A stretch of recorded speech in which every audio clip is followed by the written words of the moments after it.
Yeah, I think working with supervisors is really important because PhDs are a very subjective experience and different supervisors do things very differently. One of the most important skills is learning the transition from a master's or from an undergrad. It's a lot more independent. And part of that independence is that you're not going to be handed things, you have to ask for things.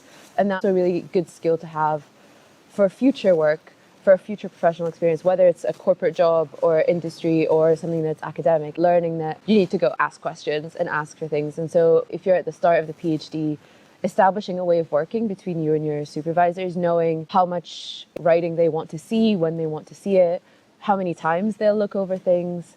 I think being able to establish a way of saying, this is what I need in terms of how many times we meet a year, what I need from you, and asking them as well, what do you need from me? I think the really important skill with that is open communication, working within a team, even though it is your project. Supervisors sometimes be a manager, and then it gets you accommodated with different styles of management, different styles of supervision. But yeah, I think it's really important in terms of developing communication skills, work within a work environment and thinking about how do you get what you need from this experience while also making sure that you are keeping your supervisors in the loop and giving them what they need from you to make sure you're on the right path.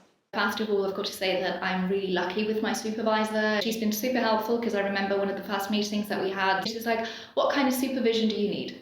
And I love that because she was not like, that's how we're going to do things. She's like, what kind of supervision do you need? I need deadlines. Mm-hmm. Give me deadlines. I need a bit of structure. The PhD is great and it gives you time to think and a lot of freedom.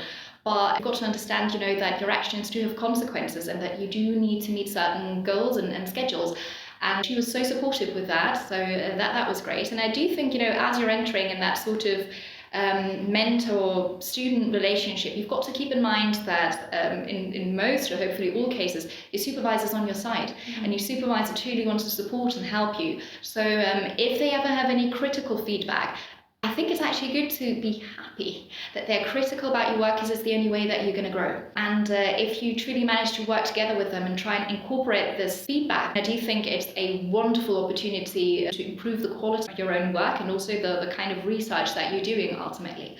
So it's been a new experience, but a very pleasant one, and it is so lovely to have the freedom to explore your own research interests while at the same time having that safety net of having a supervisor who's like, you do you, but I'll help and guide you.